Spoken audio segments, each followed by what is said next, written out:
السلام علیکم ویورز، آخر کب تک کے ساتھ میں ہوں کاشف بشیر خان۔ ویورز، آج کی ڈیولپمنٹ آپ سے شیئر کروں گا آخر کب تک میں۔ کل جو گزرتی رات کو جو ایک افسوسناک واقعہ ہوا، حماس کے سربراہ اسماعیل ہانیہ کا تہران میں قتل کر دیا گیا، ان کو شہید کر دیا گیا، اور یہ کارروائی جو کی ہے یہ اسرائیل نے کی ہے، اور ایسے موقع پر کی ہے کہ حلف وفاداری تھی ایران کے نو منتخب صدر کی، جس میں تمام دنیا کے سربراہان تقریباً وہاں پر پہنچے ہوئے تھے، اور اسماعیل ہانیہ بھی وہاں پر تھے، اور رات کو 2 بجے کے قریب ان کو میزائل کے اٹیک کے ساتھ اپنے گن مین کے ساتھ ان کا جو ہے ان کو شہید کر دیا گیا۔ اور اب اس کے بعد یہ ایک سوال پیدا ہو گیا کہ ود ان 2 منتھس ہم نے دیکھا کہ اسرائیل کا اپنا صدر جو ہے ان کا ہیلی کاپٹر گر گیا، 3 ہیلی کاپٹر تھے، لیکن ان کا ایران کے صدر کا وہ اس کو جو ہے اس کو ہٹ کیا گیا کہ کیا بھی کیا گیا، لیکن وہ ظاہر ہے اس میں ان کی بھی ہلاکت ہو گئی تھی، اور وہ ظاہر ہے کہ اس کے بعد یہ سوال پیدا ہو گیا کہ کیا ایران جو ہے غیر محفوظ ہو چکا ہے، اور اگر ایران غیر محفوظ ہو چکا ہے تو ہمارا بارڈر بالکل اس کے ساتھ ہے، اور پھر اس کا مطلب ہے کہ یہ تمام خطہ جو ہے وہ غیر محفوظ ہو چکا ہے۔ اس کے اوپر آج بات کریں گے۔ دوسری طرف جو ہم نے دیکھا آج کہ کل لا اور جسٹس کمیٹی کو بھیجا گیا تھا الیکشن ایکٹ میں 2017 میں جو تبدیلی کرنا چاہ رہی تھی حکومت، اس کو بھیجا، لیکن آج اچانک اس کو اناؤنس کر دیا گیا، جبکہ سردار عبداللطیف کھوسہ کہتے ہیں کہ میں اس کا ممبر ہوں، جسٹس اینڈ جو پارٹی تھی لا جو کمیٹی تھی، مجھے تو بلایا نہیں گیا، تو کیسے اس کو قانون بنا دیا گیا۔ 2017 کے ایکٹ میں جو تبدیلی کی گئی ہے اس میں بتا دیتا ہوں، ہم نے کل بھی اس کے اوپر بات کی تھی، آج بھی کریں گے، تو اس میں تھا جی مقررہ مدت میں مخصوص نشستوں کی فہرست جمع کروانا لازم، مقررہ وقت میں فہرست جمع نہ کروانے والی جماعتیں مخصوص نشستوں کی اہل نہیں ہوں گی، آزاد اراکین کی سیاسی جماعت میں شمولیت کا حلف ناقابل تنسیخ ہوگا، اور کسی سیاسی جماعت میں شمولیت صرف ایک مرتبہ کی جا سکے گی۔ لیکن آج جو بل کو منظوری کا کہہ رہے ہیں ہو گئی ہے، اس میں ایک جو ہم نے 1-2 شکیں دیکھی وہ بہت خوفناک ہیں، اور پاکستان کی قانون کی ہسٹری میں، آئین کی ہسٹری میں ایسا نہیں ہوا۔ ایک تو اس کا جو عملداری ہے اس ایکٹ کی، وہ کہہ رہے ہیں کہ جی 2017 سے ہوگی، اور میرے خیال میں یہ ایسا بہت کم ہوتا ہے۔ اس کے علاوہ اس میں بالکل کلیئرلی لکھا گیا ہے کہ یہ تمام جو نکات ہیں ان کے اوپر کسی بھی عدالت کا حکم بھی نافذ نہیں ہوگا، اور میں سمجھتا ہوں کہ ایک طرف تو ہم یہ دیکھ رہے ہیں کہ جو موجودہ حکومت ہے جس کے اوپر داغ ہیں بدعنوانی کے، ان کا مینڈیٹ کے اوپر کوسچن مارک ہے، تو کیا یہ ایکٹ میں جو تبدیلی ہے مخصوص نشستوں کا فیصلہ نہ ماننا ہے، اور اس کے بعد ہم دیکھ رہے ہیں کہ یہ حکومت جو ہے اس وقت جس کو بیانیے کی بھی تلاش ہے گھر جانے کے لیے، وہ سپریم کورٹ کے ساتھ ہیڈ آن کلیجن کی طرف جا رہی ہے، اور میرے خیال میں چند دنوں میں اس کا جو ہے، کیونکہ یہ سٹرائک ڈاؤن تو ہو جائے گا، اس قسم کے لاز جو ہیں وہ پریویل نہیں کیا کرتے، پرسن اسپیسیفک جو لاز ہوتے ہیں ان کو ظاہر ہے کہ ان کا کوئی جگہ نہیں ہوتی کسی بھی ریاست کے آئین میں۔ دوسری طرف آئی پی پیز کا جو معاملہ چھیڑا گیا ہوا ہے اور اس کے اوپر بہت شور و غوغا ہے، لیکن نیپرا نے آج آئی پی پیز کے مادوں پر بے بسی ظاہر کر دی ہے۔ اسی طرح پتن کے سربراہ جو ہیں سرور باری صاحب، انہوں نے لاہور کے حلقہ N130 میں نواز شریف کی جیت کو دھاندلی کا شاخسانہ قرار دے دیا ہے، اور صرف انہوں نے اس کو صرف کوئی بیان بازی کی حد تک نہیں کہا ہے، انہوں نے پورا ریکارڈ جو ہے وہ مطلب میڈیا کو دیا ہے، ہمیں بھی آیا ہے۔ تو اس تناظر میں سمجھتا ہوں کہ یہ معاملہ ایک اور جو ہے پینڈورا باکس جو ہے وہ کھل چکا ہے۔ اس کے علاوہ ہم دیکھ رہے ہیں کہ جماعت اسلامی کا دھرنا جاری ہے، 5واں 6واں روز ہے۔ کیا دھرنے کے مقاصد پورے ہو سکیں گے؟ آج بھی جو ہے حکومت کی ایک BCD ٹیم کے ساتھ ان کے مذاکرات ہوئے ہیں، اور پھر وہ کسی کے بھی نتیجے کے بغیر ختم ہو گئے۔ اور آج یہ بات ضرور پوچھوں گا میں اپنے مہمانوں سے کہ جماعت اسلامی کو دھرنے کی اجازت کیسے ملی؟ باقی جماعتوں کو تو نہیں ملی تھی، اس کے علاوہ گورنر پنجاب کا ایک مسخہ خیز سٹیٹمنٹ سامنے آیا ہے. انہوں نے کہا جی ہم حکومت کے ساتھ نہیں ہیں, نون لیگ کے ساتھ ہمارا محبت کا نہیں مجبوری کا تعلق ہے. یہ سردار سلیم حیدر صاحب نے کہا, جو جن کا تعلق پیپلز پارٹی سے ہے اور وہ گورنر پنجاب ہیں, اور انہوں نے جو ہے بندربان جو بڑے عہدوں کی ہے اس میں سے ایک بندربان پنجاب کے گورنر شپ بھی تھی. میں انٹروڈکشن کراؤں گا اپنے مہمانوں کا جو میرے ساتھ ہیں. مظہر چودھری صاحب میرے ساتھ ہیں, اینالسٹ ہیں. مظہر ویلکم ٹو دا شو. راجہ وحید احمد صاحب میرے ساتھ ہیں, کالمسٹ ہیں اور تجزیہ نگار ہیں. ویلکم ٹو دا شو جی. مظہر کیسے دیکھتے ہیں یہ جو اس وقت حماس کے سربراہ اسماعیل ہانیہ کا جو قتل ہوا ہے؟ ایک تو ہم اس کو کہیں گے کہ ایران کی سیکیورٹی لیپس ہے, اور اس کے بعد جو اسرائیل نے وہاں گھس کر کارروائی کی ہے 2 بجے, اور اس کے بعد آپ سمجھتے ہیں کہ ایران غیر محفوظ ہو چکا ہے, اور اگر وہ غیر محفوظ ہو چکا ہے تو یہ خطہ جو ہے, کیونکہ ہماری بھی باؤنڈری ان کے ساتھ لگتی ہے, تو یہ تو خطرناک سچویشن کا سامنا نہیں ہے اس وقت. جی کاشف صاحب دیکھیں آپ نے, پہلی بات تو یہ ہے کہ اسرائیلی جو بربریت ہے اس کی مذمت کرنا ضروری ہے, کیونکہ اسرائیل نے دنیا کا جو امن ہے وہ اس کو داؤ پہ لگا دیا ہے. اب ہم سمجھتے تھے کہ اس طرح کے واقعات اگر ہوں گے تو جو ہے نا وہ شاید کوئی تیسری جنگ لگ جائے یا کچھ ہو جائے. بہرحال یہ ایران کا امتحان لیا جا رہا ہے اور دوسری دفعہ لیا گیا ہے, اور ظاہری طور پہ اگر ہم دیکھیں تو ایران جو ہے وہ اس کی جو کمزوری ہے وہ ظاہر ہو گئی ہے. کیونکہ دیکھیں ایرانی صدر کا جو معاملہ تھا اس پہ بھی بڑے سوالیہ نشان اٹھے, لیکن وہ ویدر کنڈیشن اور یہ اس طرح کے معاملات جو ہے نا اس کو کہہ کے جو ہے نا وہ اس سے جان چھڑا لی گئی. حالانکہ تجزیہ نگاروں نے یہ بھی کہا کہ مطلب جو ہے نا اس کا جو سسٹم تھا ہیلی کاپٹر کا وہ جام کیا گیا تھا. اب یہ جو معاملہ آیا ہے اسماعیل ہانیہ کا اس میں دیکھیں یہ بھی کہا جا رہا ہے کہ اسرائیل نے اگر یہ کارروائی کی ہے تو اس کے ساتھ امریکی انٹیلیجنس جو ہے اس کی مدد حاصل تھی. یہ الجزیرہ کی رپورٹ ہے, یہ نیکسس ہے ان کا جی. تو یہاں سے آپ اندازہ لگا سکتے ہیں کہ یہ آپ جو ہے نا وہ ایران کتنا غیر محفوظ ہے, اس کی کمزوری جو ہے وہ سب کے سامنے آ گئی ہے. اس پہ اوپر میں دیکھتا ہوں کہ آیت اللہ خامنہ ای نے جو بیان دیا ہے کہ اس کا جو بدلہ ہے وہ لینا ایران کے لیے مطلب فرض بن گیا ہے.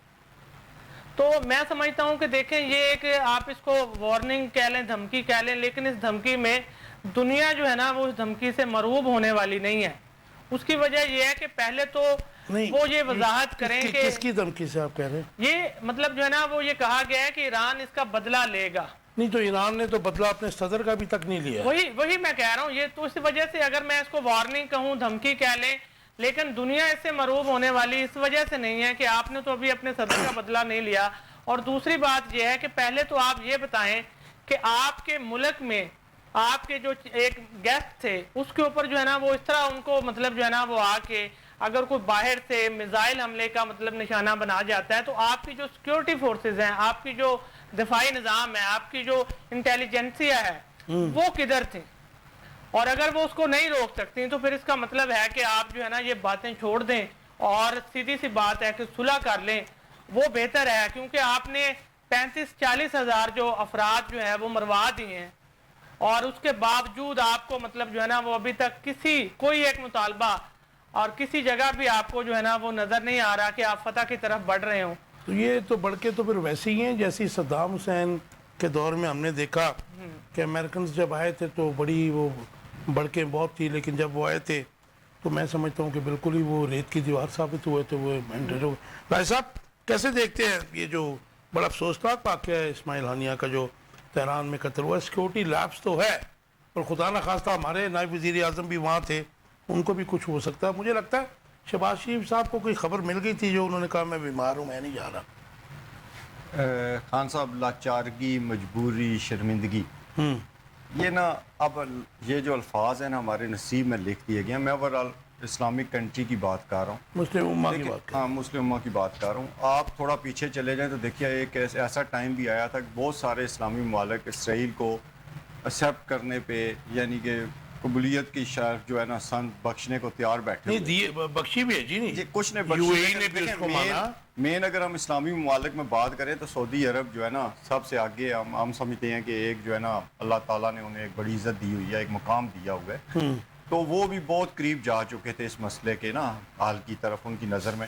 اچھا میں بات کر رہا تھا، ابھی انہوں نے بھی بات کی، دیکھیں ایک جنرل صاحب کا مرڈر ہوا، شہادت ان کے نصیب میں ہوئی آپ کے علم میں، پریزیڈنٹ آف ایران، اور پھر آج والا واقعہ۔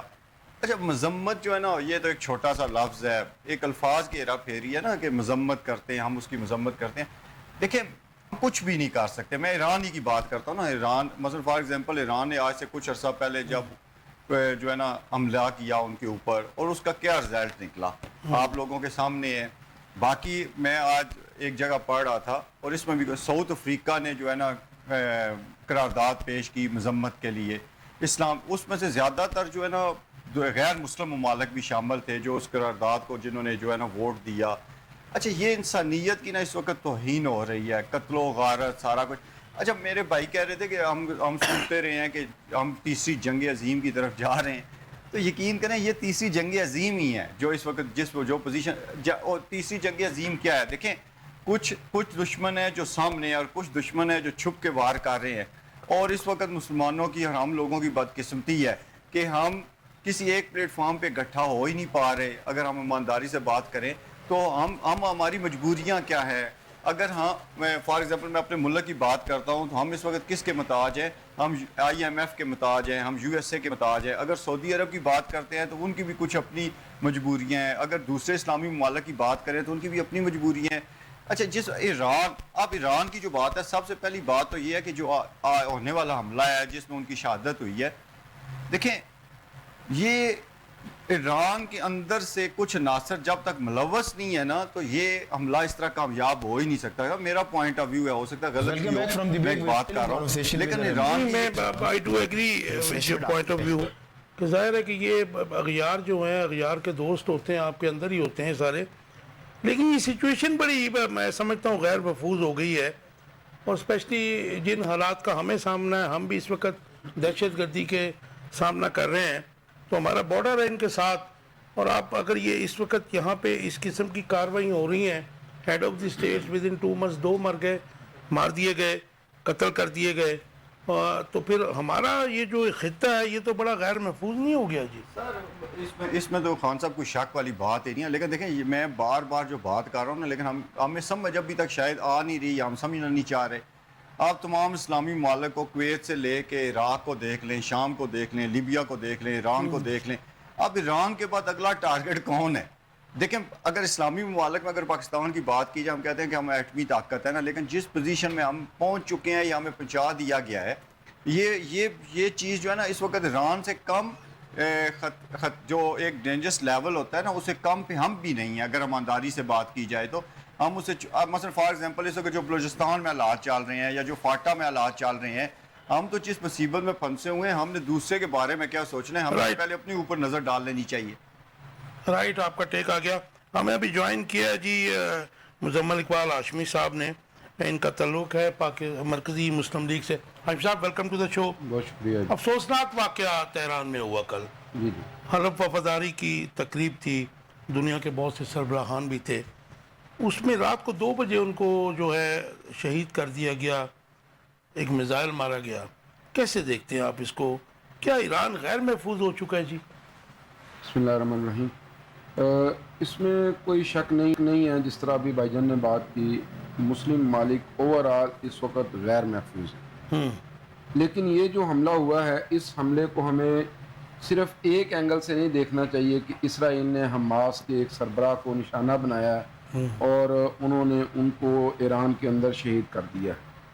اس کے بہت سارے آپ کہہ لیں کہ پہلو ہو سکتے ہیں اس سارے معاملے کے۔ رائٹ، ایک پہلو اس میں یہ ہے کہ ان دنوں کے اندر یہ جو حالیہ ایام گزرے، جو عرب دنیا کے اندر ایک شیعہ سنی کنفلکٹ بہت زیادہ ہوا پکڑ رہا تھا اور بہت زیادہ مضبوط ہو چکا تھا، اس کی مثال ہم نے شام میں بھی دیکھی اور دیگر ممالک کے اندر بھی ہم نے اس کی مثال دیکھی، تو ہمیں یہ بات سمجھ آئی کہ بھئی اس وقت یہ کنفلکٹ کمزور ہو رہا ہے سعودی عرب کا رجحان ایران کی طرف بن رہا ہے، ایران کا رجحان سعودی عرب کی طرف بن رہا ہے، قریب آ رہے تھے اور یہ ایک دوسرے کے قریب آ رہے تھے۔ میں یہ سمجھتا ہوں کہ ایک سنی تنظیم کے سربراہ کا ایران کے اندر اس وقت مارے جانا، یہ اس اعتبار سے ایک بڑا خطرناک پہلو ہے کہ دوبارہ سے ان آوازوں کو کمزور کر دیا جائے جو آوازیں کاشف صاحب لوگوں کو اتحاد کی طرف بلانے والی ہیں، لوگوں کو اکٹھا کرنے والی ہیں، ان کو آپس میں جمع کرنے والی ہیں۔ اور حماس چونکہ اس وقت ایک مشکل دور سے گزرنے والی تنظیم تھی، تو حماس کو اس وقت اس بات کا داعی اور مبلغ سمجھا جا رہا تھا کہ وہ مسلم ممالک کے اندر جو کنفلکٹ موجود ہے اس تناؤ کو کم کرنے کے لیے وہ ایک بڑا کردار ادا کر رہے ہیں۔ تو اس اعتبار سے میں یہ سمجھتا ہوں کہ انہوں نے دو اکٹھے اہداف حاصل کیے ہیں۔ ایک، انہوں نے اسماعیل ہانیہ کو شہید کر دیا اور حماس کو ایک ناقابل تلافی نقصان پہنچایا، اور دوسرا انہوں نے یہ کیا کہ انہوں نے ایران کے بارے میں بہت ساری غلط فہمیوں کو جنم دے دیا ہے۔ اور اس وقت یہ بات بھی سوچنے والی ہے کہ ایران جو ایک محفوظ ملک سمجھا جاتا تھا، جس کے بارے میں یہ کہا جاتا تھا کہ اس کا نظام بہت زبردست ہے، اس کے نظام کے اوپر اور اس کے محفوظ ہونے پر بھی اس وقت سوالات کھڑے کر دیے گئے ہیں۔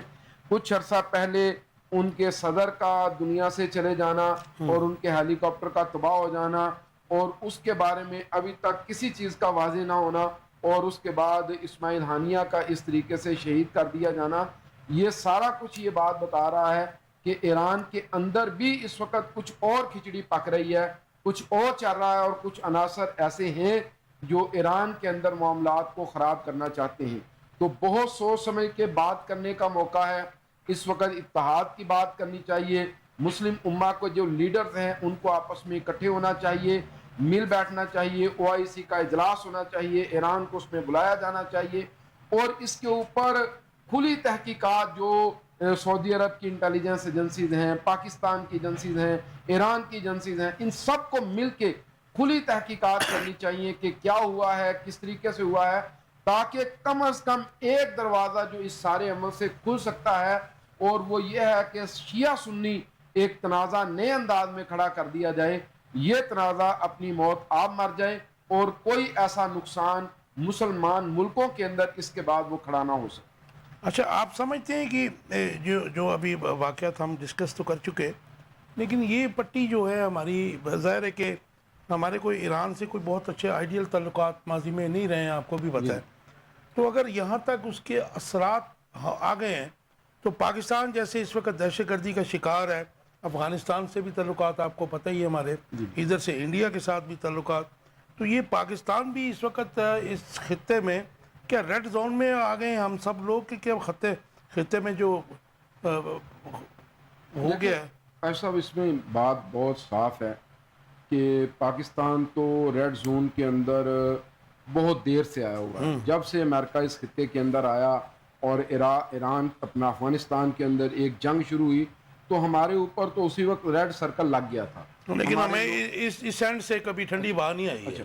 ہمارے لوگ مرنا شروع ہو گئے تھے، ہمیں نقصان ہونا شروع ہو گیا تھا، ہماری اکانومی تباہ ہونا شروع ہو گئی تھی، ہماری مساجد، امام بارگاہیں، ہمارے اسکول، کالج، یونیورسٹیز، ہمارے بازار، مارکیٹیں، کچھ بھی محفوظ نہیں تھا۔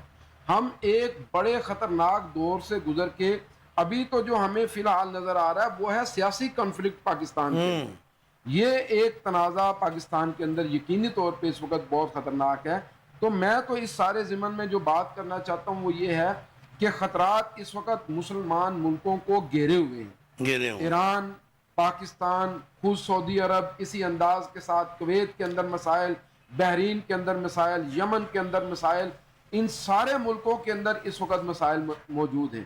جو یہ سمجھتے ہیں کہ ہمارا سسٹم بہت اچھا ہے، ہم بچ جائیں گے، ان کو بھی سوچنا چاہیے کہ ہمارے لیے حالات کڑے آنے والے ہیں، اور اس کی بنیادی وجہ یہ ہے کہ اس وقت دنیا کے اندر اسرائیل کے جو حمایتی تھے وہ ہر آنے والے دن کے اندر کم سے کم ہوتے چلے جا رہے ہیں، اور اس کے ظلم کے بعد کوئی اس کے ساتھ کھڑا ہونے کے لیے تیار نہیں۔ خیر ہم نے تو، ہمارا اس میں تو انٹیک نہیں ہے، پاکستان نے تو سپورٹ نہیں کیا۔ نہیں، میں اس میں جو بات کرنا چاہتا ہوں جی سر وہ یہ ہے کہ اسرائیل اس سارے ضمن کے اندر یہ بات لازمی چاہے گا کہ اس خطے کے اندر حالات خراب ہوں، جو اس کے خلاف آوازیں اٹھ رہی ہیں، جو اس کے حوالے سے بات ہو رہی ہے، جو کوئی تھوڑی بہت مسلمانوں کی تنظیمیں اس وقت اسرائیل کے حوالے سے بات کر رہی ہیں، وہ یہ بات چاہتے ہیں کہ اس سارے عمل کو اس طریقے سے کر دیا جائے، حالات ایسے بنا دیے جائیں کہ یہ آوازیں اسرائیل کے خلاف خاموش ہو بند جائیں، خاموش ہو یہ ٹھیک ہے۔ سارے کے سارے لوگ چپ ہو جائیں۔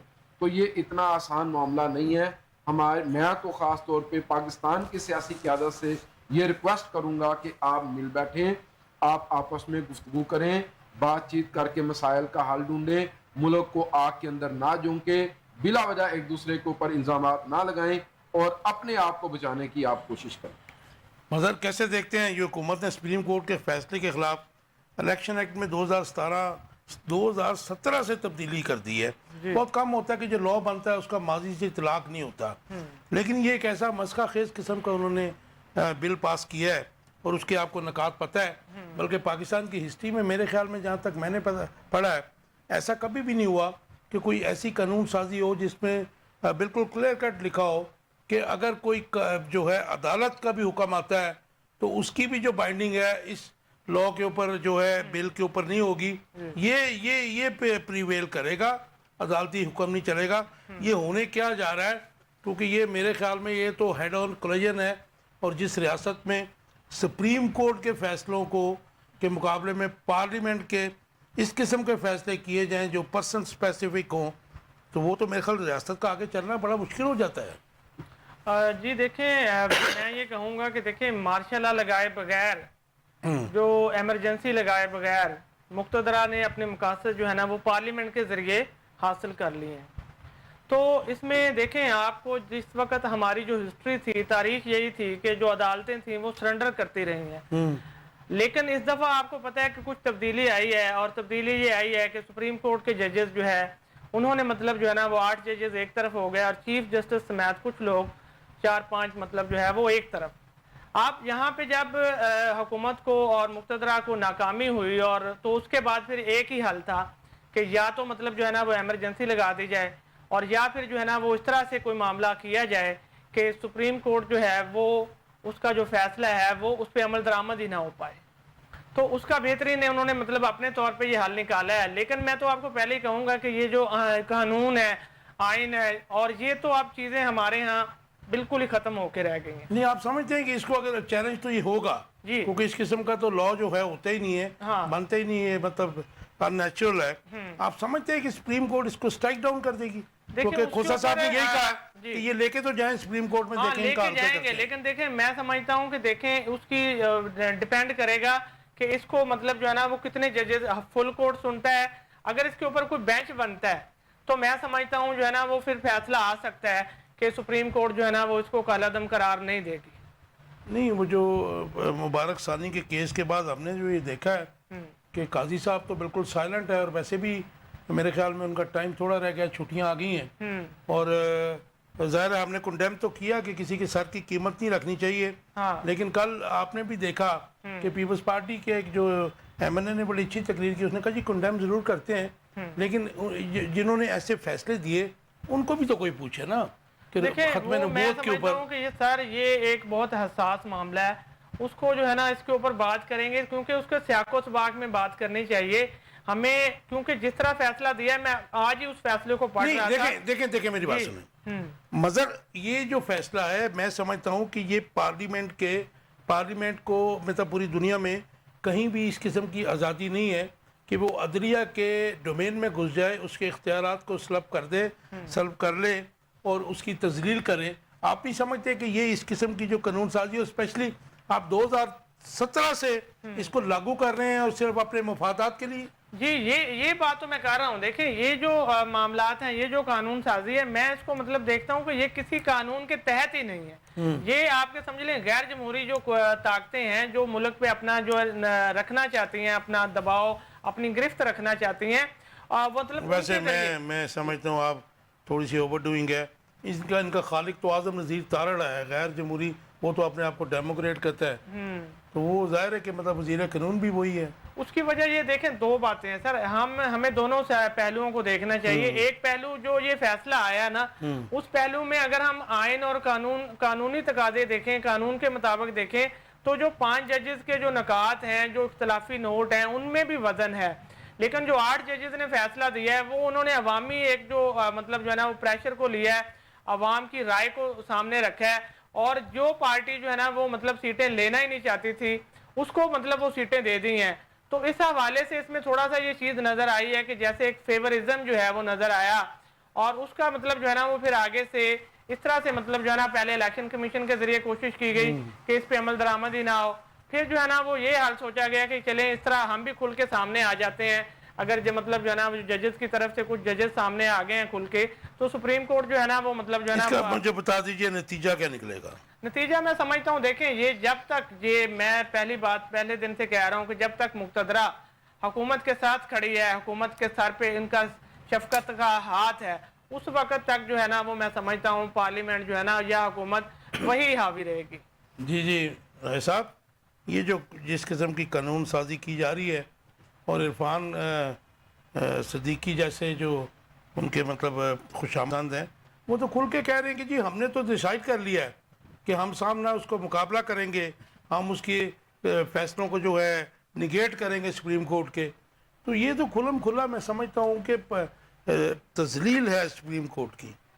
اچھا خان صاحب, جس دن سپریم کورٹ کا فیصلہ آیا تھا اس دن بھی یہاں ہمارا پروگرام تھا, میں نے اس دن بھی کہا تھا کہ جس طرح پازیٹیو پی ٹی آئی والے رسپانس دے رہے ہیں کہ جناب بڑی جلدی انہیں سیٹیں مل جائیں گی, تو یہ ممکن نہیں ہے ابھی, نہ یہ حالات اس طرح کے ہیں, نہ حالات ان کے فیور میں. میں نے اس دن بھی یہی بات کی تھی. اب میرے بھائی نے ایک بات کی, دیکھیں اگر 8 ججز کا بینچ ہو, یا میں اسے یہ نہیں کہتا کہ عوامی پریشر تھا عدالت کے اوپر, میں اسے کسی اور پوائنٹ آف ویو سے دیکھتا ہوں. ہر ججز کی ایک اپنی رائے ہوتی ہے, وہ اختلافی نوٹ بھی لکھتے ہیں, کوئی قانونی نہیں ہے کہ 11 ججز کا فیصلہ تھا جی وہ کچھ 8 اگر ایک سائڈ پہ ہو جاتے ہیں, 5 ایک سائڈ پہ ہو جاتے ہیں. دیکھیں یہ سارا سسٹم جو ہے نا یہ شروع سے چلتا آ رہا ہے اس میں. اچھا یہاں پہ جو ہے یہ جو قانون بنا ہے نا, دیکھیں اس کے بارے میں میرا نظریہ تھوڑا سا مختلف ہے. پارلیمنٹ کا کام ہی قانون بنانا ہے, آئین میں ترامیم کرنا ہے, اور جو جوڈیشری ہوتی ہے, عدلیہ ہوتا ہے, اس کا کام ہے امپلیمنٹ کروانا. لیکن جب آپ قانون بناتے ہیں ذاتی رنجش کو مد نظر رکھ کے یا سیاسی مفادات اور ذاتی مفادات کو مد نظر رکھ کے, تو پھر جو ہے نا دوسری سائڈ پہ, اپوزٹ سائڈ پہ دیکھیں, جب آپ جتنی زور سے آپ دیوار پہ گیند مارتے ہیں, گیند اسی رفتار سے آپ کے پاس واپس آتی ہے. اور جو اس وقت ملک کے سیاسی حالات ہیں, اور جس طرح بہت سارے ادارے ایک دوسرے کے مد مقابل آ رہے ہیں, تو یہ ایک طرف سے بونسر پارلیمنٹ کی طرف سے عدلیہ کی طرف گیا ہے. اب آپ پوچھ رہے تھے کہ اس کا رزلٹ کیا نکلے گا, کہ جوڈیشری اس کو کالعدم کرتی ہے. اچھا میرا یہاں پہ نہیں خیال, کیونکہ فل بینچ اس کو سنے گا نہیں, اور جو میری بھی تھنکنگ ہے وہ ذرا جو ہے نا چودھری صاحب کے ساتھ میں ایگری کر رہا ہوں کہ اسے کالعدم نہیں قرار دیا جائے گا سپریم کورٹ کی طرف سے. ہاں قاضی فائز عیسیٰ صاحب کے جاننے کے بعد آپ دیکھیں کہ یہ اونٹ کس کروٹ بیٹھتا ہے, یہ آنے والا وقت ہی بتائے گا. جی ہاشمی صاحب, یہ جو الیکشن ایکٹ 2017 میں تبدیلی کی ہے, اس کی جو مطلب جو مسخہ خیز بات یہ ہے کہ اس کو اپلائی کر رہے ہیں 2017 سے, اور یہ جو پرسن اسپیسیفک قسم کے لاء ہیں یہ تو کسی بھی معاشرے میں, کسی پارلیمنٹ میں, کسی نظام حکومت میں بہت کم ہوتے ہیں پریویل کیے جائیں. اصل میں جی ہماری سیاست کا یہ المیہ رہا ہے پچھلے 78 سالوں میں. وہ کشف یہ ہے کہ جو اقتدار میں آیا, چاہے 2 ماہ کے لیے, چاہے 2 سال کے لیے, یا وہ آپ کہہ لیں کہ اپنی مدت پوری کر گیا, اس نے یہ سمجھا کہ میں ہمیشہ کے لیے. اب چونکہ وہ ہمیشہ کے لیے اپنے آپ کو سمجھتا, تو وہ قوانین بھی ویسے بنانے کی کوشش کرتا ہے جن قوانین کے بعد اس کو یہ خطرہ لاحق نہ رہے کہ میرے ساتھ اس کے بعد کچھ ہو سکتا ہے. اب نون لیگ کی حکومت ہے تو جناب وہ یہ سمجھتے ہیں کہ اب ہمیں سب کچھ کر جانا چاہیے, تو وہ اب یہ ساری کی ساری ترامیم کر رہے ہیں, قوانین لے کے آ رہے ہیں, اور ان قوانین کے بعد وہ یہ سمجھتے ہیں کہ ہم اپنے آپ کو محفوظ کر لیں گے. میرا یہ خیال ہے کہ یہ غلط فہمی اس سے پہلے پی ٹی آئی کو بھی تھی. 1 پیج پہ ہونے کی باتیں, ساری قوم اکٹھی ہے, ہم سب ایک ہیں, ہمارے اندر کوئی فرق نہیں ہے, کوئی ڈیفرنس نہیں ہے, یہ غلط فہمی پی ٹی آئی کو بھی تھی. لیکن وقت نے ثابت کیا کہ جب آپ ظلم کرتے ہیں, زیادتیاں کرتے ہیں, آپ آگے بڑھتے ہیں, تو آپ خود بخود اپنے ہی بوجھ کے تلے دب جاتے ہیں. تو پی ٹی آئی اپنے بوجھ کے تلے دب گئی. اب مخالفین اوپر آئے ہیں تو انہوں نے یہ بات سمجھنا شروع کر دیا کہ اب ہم جو چاہیں, جس طرح سے چاہیں چاہے اب ہم سپریم کورٹ کو روند کے رکھ دیں, ہم جناب عوام کو روند کے رکھ دیں, تو وہ یہ سمجھتے ہیں کہ ہمیں روکنے والا اس وقت کوئی نہیں ہے. تو یہ ان کی بہت بڑی غلط فہمی ہے. یہ میرا یہ خیال ہے کہ ان سب کو سوچ لینا چاہیے, غور کر لینا چاہیے. 2 3 4 سال 5 سال کی اقتدار کے لیے ملک اور قوم کی قسمت کے ساتھ نہیں کھیلنا چاہیے. آپ کی پولیٹیکل پارٹی جو ہے مرکزی مسلم لیگ, اس کا سٹانس کیا ہے؟ کیونکہ یہ جو مخصوص نشستیں ہیں, کیا نون لیگ اور پیپلز پارٹی کا ان کے اوپر کوئی حق ہے؟ کیونکہ ان کی جو سیٹیں تھیں وہ تو ان کو مل چکی ہیں. دیکھیں جی, نون لیگ اور پیپلز پارٹی کا تو حق ہے. جو سیٹیں ان کی نہیں تھیں ان کو وہ بھی مل گئیں. جو ان کے بارے میں پوچھ رہا ہوں, جو انہوں نے نہیں جیتی تھی وہ بھی انہوں نے جیتی. یہ لڑائی تو ان کی ہے. اچھا دیکھیں, میں یہی آپ سے بات کہہ رہا ہوں, جو انہوں نے جیتی نہیں تھی وہ انہوں نے جیت لی. جہاں سے وہ ہار رہے تھے وہ ان کی جھولی میں گر گئیں. تو جب وہ حق ان کو مل گیا تو یہ سیٹیں بھی ان کو مل جائیں تو کیا فرق پڑتا ہے؟ مسئلہ اصل میں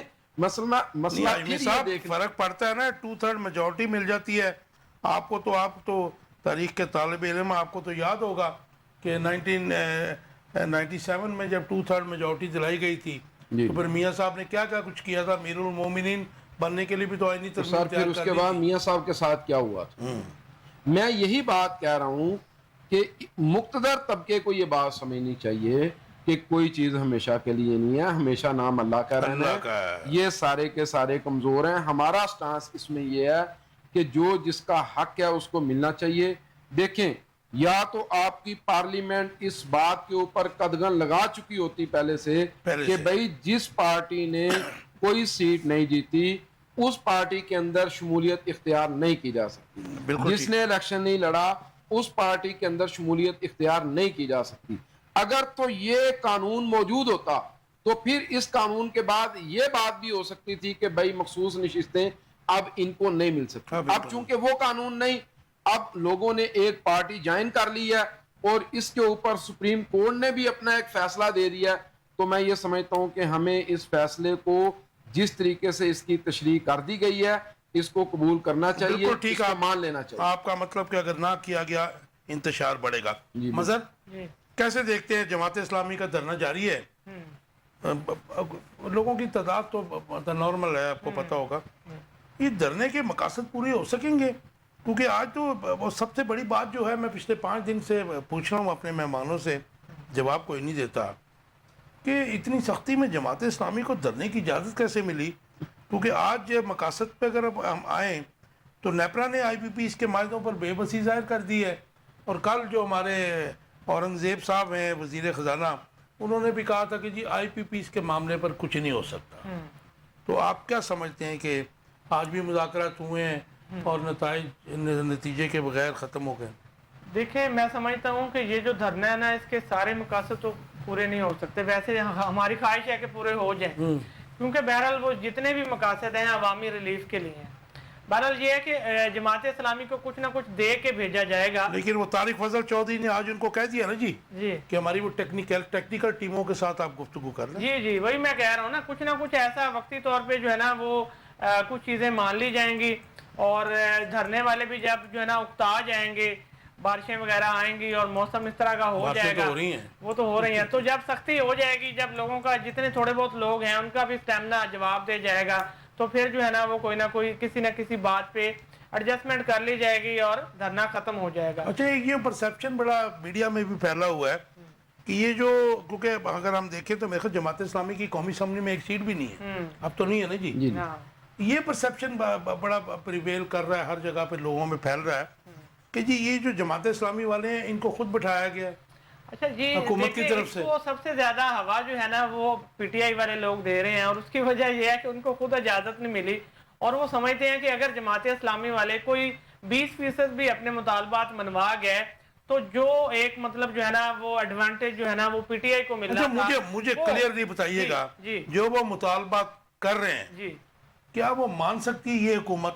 دیکھیں, اس میں کل جو ہے نا وہ ایک مفتہ اسماعیل کی طرف سے میرا خیال ہے کہ کوئی نا ایک فارمولا آیا ہے کہ حکومت نے کوئی 400 ارب روپے جو ہے نا وہ رکھے ہیں, جو ہے نا وہ ٹیکسز کی مد میں, یعنی جو ٹیکسز لگائے گئے ہیں نا بجلی کے بلوں پر, تو وہ مشورہ یہ دیا گیا ہے کہ اگر آپ اس میں سے 200 ارب روپے جو ہے نا وہ کم کر دیں تو اب بجلی کے جو بل ہے نا اس کے اوپر عوام کے اوپر جو ٹیکسز کا بوجھ ہے نا وہ کافی حد تک مطلب کم ہو سکتا ہے، اور اس کا جو برداشت کرنا پڑے گا وہ صوبائی حکومتوں کو اور وفاقی حکومت کو، یعنی یہ اس طرح کر کے نا مطلب جو ہے مطلب یہ باتیں تو آپ نہیں سمجھتے کہ جولائی کا مہینہ ختم ہو گیا ہے، مطلب جو پیک منتھس ہوتے ہیں آگے سے اگلے آنے والے مہینوں میں تو گریجولی بل کم ہو جانے ہیں، کنزمپشن کم ہو جانی ہے، تو مطالبات تو نہ مانے گئے۔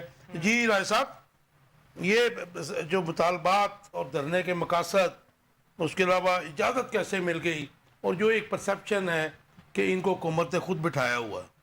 اچھا جو ہے نا چودھری صاحب سے بھی آپ نے کوشچن کیا، لیکن یہ نا بال گول کر گئے۔ گول کر کے اچھا بات یہ ہے کہ جس طرح طریقہ انصاف کو جلسہ کرنے کی اجازت جس نے نہیں دی اور ٹی ایل پی کو دھرنا دینے کی جس نے اجازت دی، اب انہوں نے ہی جو ہے نا جماعت اسلامی کو اجازت دی۔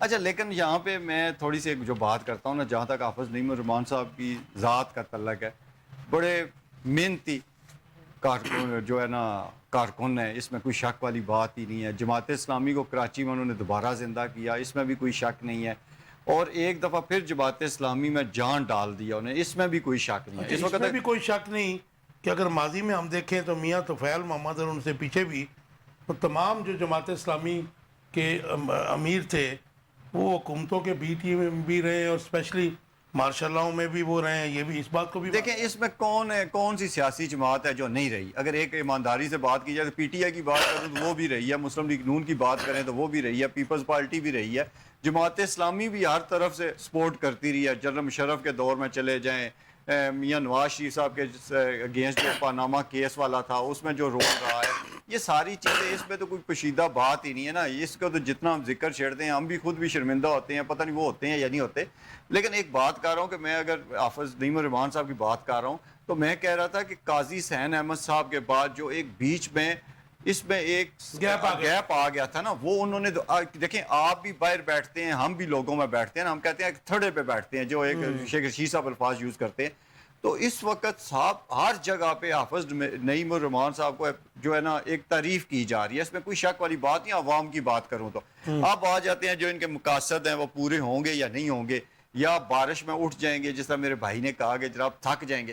اچھا یہ وہ لوگ نہیں ہیں۔ میں کیونکہ جماعت اسلامی کو میں پنجاب یونیورسٹی میں جمعیت میں جو ہے نا رہا تو نہیں، لیکن میں نے دیکھا ہوا اپنی آنکھوں سے، یہ لوگ اپنی ٹارگٹ کو اچیو کرنے کے لیے نا کسی حد تک بھی چلے جاتے ہیں۔ اور آپ کی بات سے میں ایگری کرتا ہوں کہ ٹارگٹ جو ہے ان اچیویبل ہے، جیسے ہمارے وفاقی وزیر داخلہ نے خزانہ نے بے بسی ظاہر کی، آج جو ہے نیپرا نے بھی کہا کہ یہ پاسبل ہی نہیں ہے۔ سر کیوں پاسبل نہیں ہے؟ دیکھیں نا ایک تو یہ بات ہے کہ پاسبل نہیں ہے۔ دیکھیں کس طرح پاسبل نہیں ہے، ایک غریب بندہ ہے۔ آپ نے جو ان کمپنیوں کے ساتھ پاور پروجیکٹ کے ٹھیکے کیے ہیں، ایگریمنٹ کیے ہیں، اس میں انٹرنیشنل گارنٹیز بھی ہیں، اور آپ پیسے دے رہے ہیں ان کو، ان کی اپنی فیملیوں کے لوگ بھی ہیں، تو اس تناظر میں سمجھتا ہوں انٹرنیشنل گارنٹیز جن لوگوں نے لی ہوئی ہے نا، انٹرنیشنل گارنٹیز، وہ اس وقت حکومت میں بیٹھے ہوئے ہیں نا۔ دیکھیں نا یہ ہے کس کے پاور پروجیکٹ جو چل رہے ہیں نا، سب سے پہلے تو آپ بھی بہتر جانتے ہیں، میں بھی جانتا ہوں، میرے بھائی بھی جانتے ہیں کہ خواہ وہ مسلم لیگ نون ہے، خواہ وہ پیپلز پارٹی ہے، خواہ جو ہے نا بڑے بڑے پاکستان کے بزنس مین ہیں، ان سب کا اس میں انٹرسٹ ہے نا، یہ اس میں سے ارننگ کر رہے ہیں، ان کو پیسہ مل رہا ہے، ان لوگوں کی انویسٹمنٹ ہے۔ آپ زیادہ جانتے ہیں، لیکن تو میرے پاس بھی ہے ساتھ، ان لوگوں کی انویسٹمنٹ ہے نا بیسیکلی۔ اب دیکھیں جو ہے نا میں یہ نہیں کہہ رہا کہ جو نا انٹرنیشنل، ان کو نا خود ایک قدم پیچھے ہٹ جانا چاہیے۔ میں تو یہ سمجھتا ہوں، ایک بات یہ ہے، دوسری بات یہ دیکھیں جب ہم بات کرتے ہیں نا سول سرونٹس کی اور باقی جو اداروں کی، آپ یقین کر جائیں اس وقت حالات یہ ہیں کہ جو غریب بندہ ہے نا اس کے لیے جینا ہی مشکل ہو گیا، اس میں تو کوئی شک والی بات نہیں ہے۔ لوگ آپ بل اٹھائیں نا، جو عام سا بندہ ہے جو 25,000 30,000 روپیہ کما رہا ہے، 15,000 16,000 روپیہ اس کا منیمم بل آ رہا ہے۔ اب دیکھیں 5,000 10,000 یا 15,000 میں وہ اپنے گھر کا خرچہ کس طرح چلائے گا، میڈیکل کس طرح افورڈ کرے گا، ایجوکیشن بچوں کی کس طرح افورڈ کرے گا، یہ چیزیں آپ بات سے اوپر چلی گئی۔ اچھا اگر میں فار ایگزامپل اس وقت سب سے زیادہ حافظ نعیم الرحمان صاحب کے جس نے بھی بٹھایا، چھوڑ دیتے ہیں اس بات کو بھی، ان کو پذیرائی جو مل رہی ہے نا اس کی ریزن ہی یہ ہے، غریب لوگ جو ہے نا اس وقت ان کو کیوں سپورٹ کر رہے ہیں، یا اگر جو ہے نا ان کی بات کیوں بن رہی ہے، دیکھیں اس کی ریزن ہی یہ ہے نا، یہ نہیں کہ جماعت اسلامی کوئی فیوریٹ ہے اس وقت۔ جماعت اسلامی کا ہر حلقے میں آگے سے ووٹ بھی کم ہوا، اکا دکا ووٹ ہے ہر حلقے میں جا کے نا، تو جب بھی یہ جیتے ہیں کسی نہ کسی کے ساتھ اتحاد کر کے جیتے ہیں, یہ بھی تحریک گواہ ہے. لیکن جہاں تک تعلق ہے اس وقت کی پوزیشن کی, تو میں سمجھتا ہوں کہ جو ہے نا گورنمنٹ کو نا اب ایسی پالیسیز بنانی چاہیے. کیا پالیسیز بنانی چاہیے؟ سیول سرونٹس کے اوپر دیکھیں, مربوں کے اوپر تو ان کے گھر ہیں, اتنی ان کے الیکٹریسٹی ان کو فری پرووائڈ کی جاتی ہے, بڑی بڑی گاڑیاں دی ہوئی ہیں, یہ ساری چیز. اب دیکھیں میاں نواز شریف صاحب ہیں یا میاں شہباز شریف صاحب ہیں یا مریم نواز ہے, تینوں کے میں نام اس لیے لے رہا ہوں, ان کی ذات کو کوئی فرق نہیں پڑتا ان کا 10 لاکھ بل آ جائے یا 20 لاکھ بل آ جائے, کیونکہ انہوں نے کون سا اپنے پاس سے دینا جن لوگوں نے اس وقت ان کے لیے پریشانی بنی ہوئی ہے. مجھے ون لائن آنسر دیجئے. جی یہ مقاصد تو ظاہر ہے کہ عوامی مقاصد ہیں, ان کی پرابلمز کی بات کر رہے ہیں وہ, تو موجودہ حالات میں آپ سمجھتے ہیں کہ ان کی بات مان لی جائے گی؟ 100% تو نہیں, لیکن میں سمجھتا ہوں تقریباً جو ہے نا 30 سے 40%.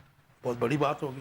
یہ ہاشمی صاحب کیسے دیکھتے ہیں جماعت اسلامی کا دھرنا اور جو مقاصد ہیں ان کے؟ وہ تو کہتے ہیں ہم اپنے پوائنٹ سے پیچھے نہیں ہٹیں گے, لیکن وہ فرینڈلی قسم کے مذاکرات بھی ہوتے ہیں, ہم نے دیکھے ہیں. آج بھی گورنمنٹ نے بڑا ایزیلی انہوں نے کہا کہ جی آپ ٹیکنیکلی ایڈوائزری ٹیم سے رابطہ کریں.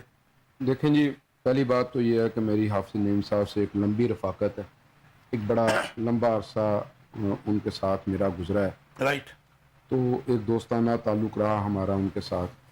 تو جو میں نے ان کو دیکھا وہ یہ ہے کہ وہ ایک انرجیٹک ہیں اور خود سے آگے بڑھ کے وہ کچھ کرنا چاہتے ہیں. ہمیشہ سے میں نے ان کو جماعت اسلامی میں اسی طرح سے دیکھا. تو انہوں نے ایک موقع سے فائدہ اٹھایا, لوگ بھی مایوس تھے اور پی ٹی آئی بالکل وہ اس وقت ایک پوزیسو سٹیج میں ہے, تو اس سے انہوں نے ایک موقع پایا, انہوں نے اس موقع سے فائدہ اٹھایا. میں یہ سمجھتا ہوں کہ اس کو اپریشیٹ کرنا چاہیے کہ چلیں انہوں نے آواز کو اٹھایا. لیکن کاش صاحب میری بات, میں اس سے بات آگے لے کے جانا چاہتا ہوں. جو کل آپ کی حکومت نے کہا, جو آج نیپرا نے کہا کہ بھئی آئی پی پیز کے معاملے کو ہم چھیڑ نہیں سکتے, اگر واللہ ایسی بات ہے تو پھر میں سمجھتا ہوں کہ جن لوگوں نے یہ معاہدے کیے, جنہوں نے قوم کے ساتھ یہ ظلم کیا, ان لوگوں کو پھانسی کے اوپر لٹکایا جانا چاہیے. ان لوگوں نے قومی جرم کا ارتکاب کیا ہے. No doubt. وہ لوگ ہیں جنہوں نے ہماری قوم کے بچوں کے دودھ کو چھینا ہے. یہ وہ لوگ ہیں جنہوں نے ماؤں سے ان کی خوشیاں چھینی ہیں. یہ وہ لوگ ہیں جنہوں نے باپوں کو خودکشیوں پہ مجبور کیا ہے. تو پھر یہ لوگ کسی طور پر بھی معافی کے مستحق نہیں ہیں. اچھا, آپ حیران کن بات دیکھیں کہ ایک پاور پروجیکٹ لگا کے وہ بھی بینکوں سے جی اربوں روپیہ منتھلی بھی لیتے رہے ہیں, اور کسی ایک خاندان انکلوڈنگ سلمان شہباز, میاں منشا, شوکت, جنگیر ترین کی فیملی یا زرداری کے جو قریبی ہیں, یا خود کسی نے ابھی تک یہ نہیں کہا کہ جی ہم سرنڈر کرتے ہیں اس کو. سر کیسے کریں گے سر؟ یہ گدھے ہیں, یہ قوم کو نوچ نوچ کے کھا رہی ہیں. ان کے پیش نظر اس کے علاوہ اور کچھ نہیں ہے کہ یہ قوم کی ہڈیوں سے گودا بھی نکال کے کھا جائیں. بات یہ ہے بینک کن کے ہیں آج؟ پاکستان کے اوپر جو قرضہ ہے 70% لوکل بینکوں کا ہے. ٹھیک ہے, ایسے بات یہی بات ہے نا جی, 30% انٹرنیشنل ہے. اب وہ بینک کن کے ہیں؟ کل انہوں نے حاتم طائی کی قبر پہ لات ماری ہے اور جناب شرح سود 1% کم کی ہے.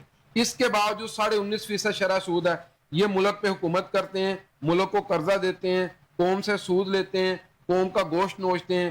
یہ جناب پاور پروجیکٹس لگاتے ہیں, ملک کے بینکوں سے قرضے لے کے پاور پروجیکٹس لگاتے ہیں. پھر اس کے بعد جناب معاہدے ان کے ساتھ ایسے کر لیے جاتے ہیں کہ قوم اس کے اوپر بول نہیں سکتی.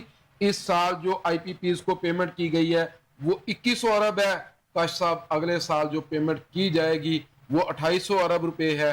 اب دیکھیں ایک سال میں کتنے لوگ ہیں جو سولر لگائیں گے, جو اس طرف جائیں گے, سرپلس انرجی ہوگی.